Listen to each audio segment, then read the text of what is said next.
Hey everybody, Don Georgievich here with Job Interview Tools, and today I want to talk to you about why job interviews make us feel so nervous, and me included.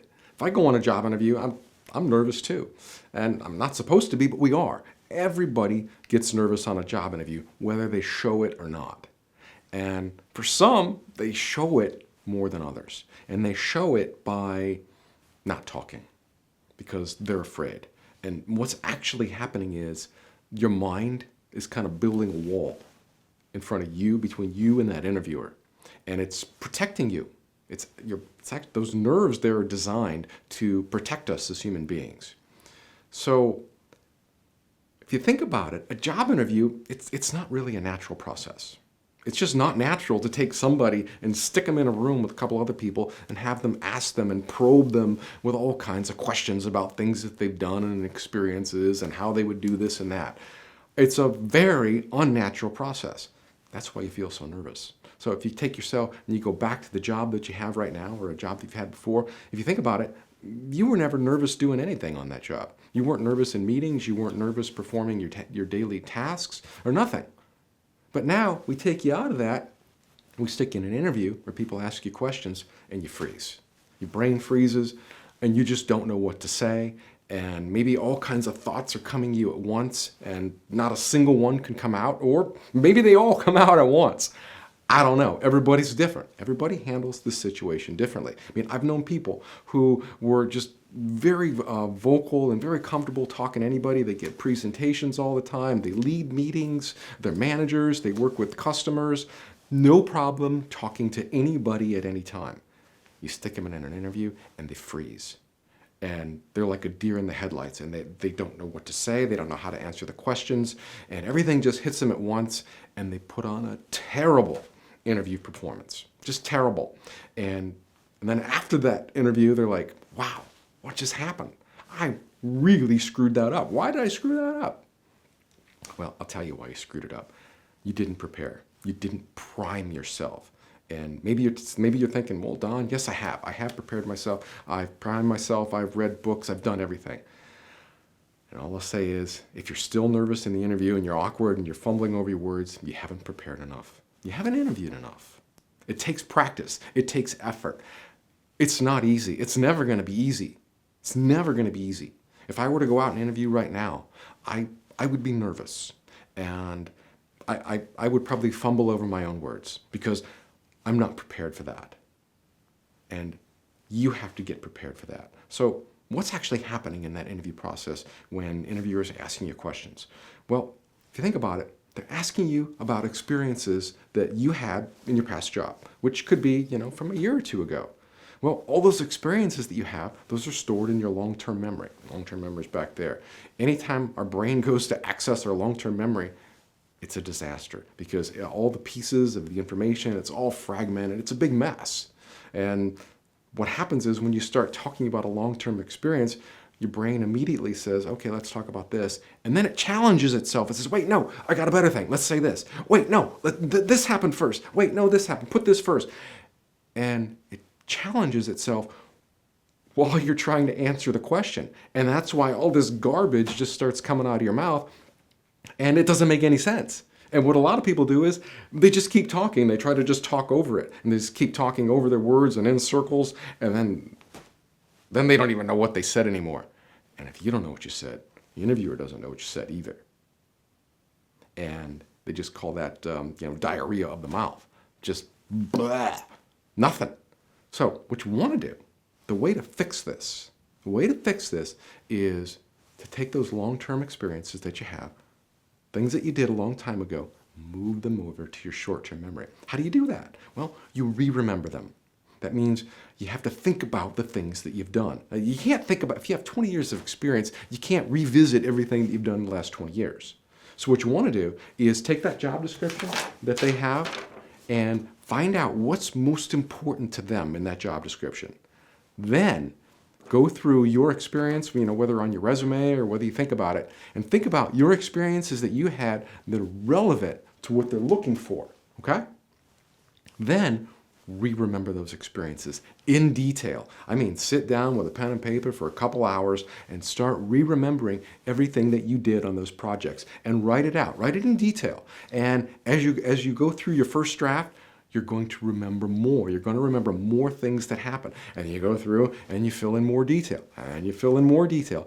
And what you're doing is you're taking all those long-term experiences, long-term memory experiences that you have, and you're sorting them out. You're reorganizing them. And you're putting them in order in the way that they happened, in the way that you want to talk about them. And you're moving those over to your short-term memory.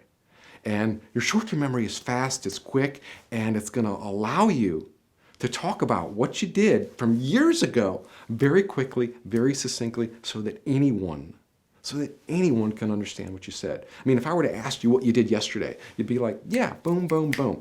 Very quickly, very succinctly, you'd be able to tell me what you did yesterday. If I asked you what you did 6 months ago, you're gonna be like, well, I gotta think about it.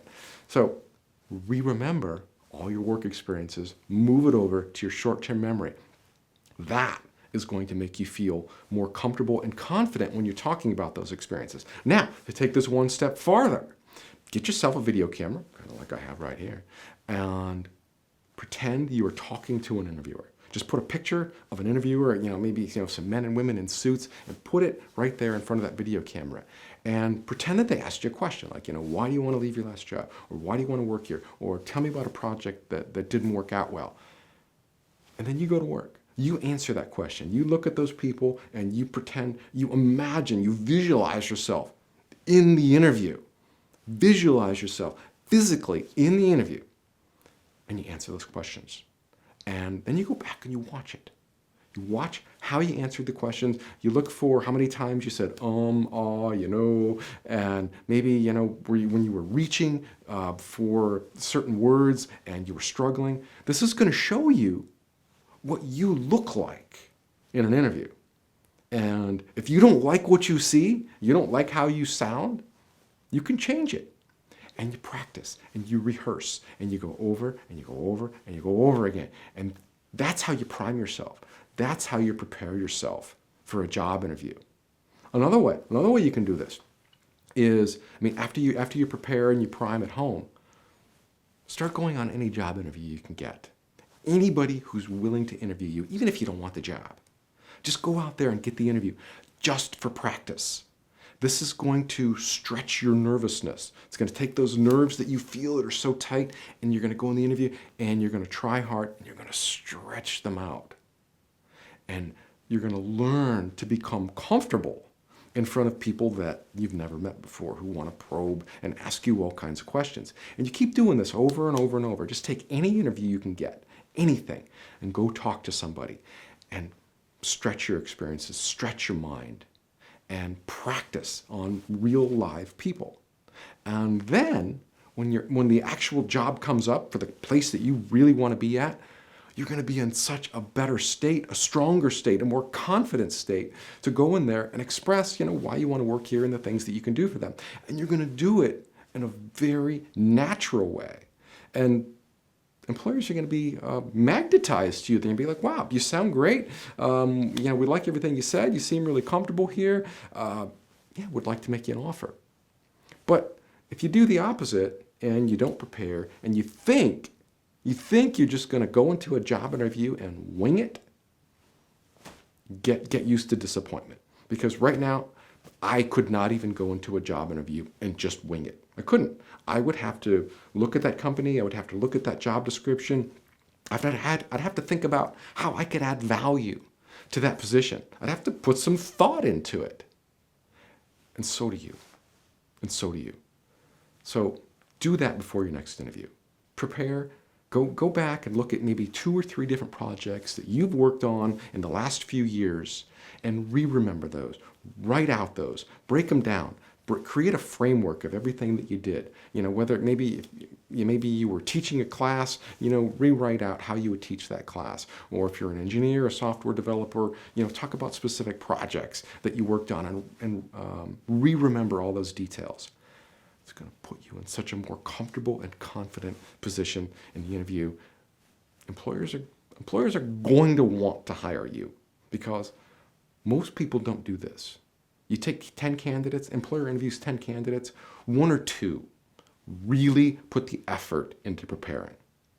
And I want that to be you. And I know that's going to be you. How do I know that's going to be you? Because you're here watching me today. You're trying to make yourself better. You want to make yourself better. You want to be better. And people who don't want to be better, they're not here. They're not watching me today. They're not trying to improve anything. They just want a job. They just want to work. They just want a paycheck. But I know you want more than that. I know you want more, and you can. You can have it. And this is how you get it. It's not hard. Nothing's hard. You just have to put the time into it.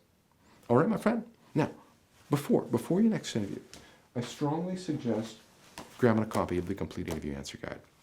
This is going to help you go farther than I can here in this video today. And this is going to teach you how to answer like 140 different questions. It's going to teach you how to answer behavioral questions using the STAR method, where we talk about the situation, the task, the action, and the result. Those behavioral questions. Employers are going to ask you those, and those count very heavily in a job interview. Usually, around 60 to 70% are weighted on competency behavioral questions. This guide covers other questions like, why do you want to work here? What are your strengths? What are your weaknesses? What are your accomplishments? Why do you want to leave your last job? Tell me about yourself. I go into a lot of detail on all these questions. This guide is about 120 pages, and it's going to help you go farther in the interview process. Are you going to get every job that you interview for? Absolutely not. Nobody does. But this is going to prepare you for the interview process. And this guide, it's available in ebook. You can download the ebook from jobinterviewtools.com. It's like $50. It also comes in audio, so you can put the audio tracks on your phone. It comes in video if you'd like to watch more videos of me answering questions. It's got a whole bunch of those. It's also available in hard copy. You can download this physical book, or not download it, but I'll ship it to you. It's because it's an actual book. And so there you have it. I strongly recommend getting the Complete Interview Answer Guide before your next interview, because it's just going to help you. It's just going to help you so much in the interview process. It's going to help you get prepared. Another thing you can do, like I said, I encourage you to make videos of yourself answering questions, kind of like I do here. But do this for yourself so you can critique yourself, so you can evaluate what you look like in front of an employer. So you can basically pick questions out of this book and then pretend employers are asking you those questions, and then you answer them in front of a video camera, and then you go back and you watch that video and you say, wow, I look pretty good, or you know what, I think I need a little bit of work here. I think I need a little bit of work. Here's how I can improve. And then you go ahead and you make that improvement, and you try again. And you just keep doing it over and over and over again. And then when you get in the actual interview, you are going to come across as so polished that employers are just, they might even hire you on the spot. It does happen. Most employers do about 2 to 3 interviews, but sometimes after the first interview, they're like, wow, I don't see any reason why we shouldn't make you an offer today. And I'll tell you, that's actually happened to me before. On a few occasions, I went in for a job interview. I only had one. They were so impressed with everything I brought to the table and just how polished I was that they offered me the job on the spot. Now, that doesn't happen all the time, and it doesn't happen a lot of the time. But it does happen. And if you put the effort in, if you put the time in, you increase the chances of getting an offer sooner, because it's separating you from all the competition. Because most of the people who are applying and interviewing for jobs, they're not putting any effort into preparing for the interview. But if you do, that shows that you're willing to go that extra mile for them. And if you're willing to go that extra mile before you even have a job, that means you're probably going to go that extra mile when you do have that job. You're going to go a lot farther. You're going to work harder for them. And that's what employers want. They want people who want to be a part of something great. Employers want to hire people who want to be a part of something great. And if you can recognize that, and you can recognize what they have, and that you want to be a part of that, and that you're excited about who they are and what they're about and what their values are and what their mission is, you can show that you're genuinely excited to be a part of that, they're going to want you. They're just going to say, come on, you're the kind of people that we want. And like I said, most people don't do this. Most people don't go that extra mile. And that's all you have to do. Go that little bit extra effort, more than everybody else, and you'll nail every job interview that you have. All right, that's all I have for you today. Good luck on your next interview, and I'll see you in the next video. Bye now. If you found this video helpful, then give it a thumbs up and make sure you subscribe to my channel so you get notifications every time I release a new video. And by subscribing, you support me, my message, and this channel, so I'd really appreciate it. Make sure you hit subscribe.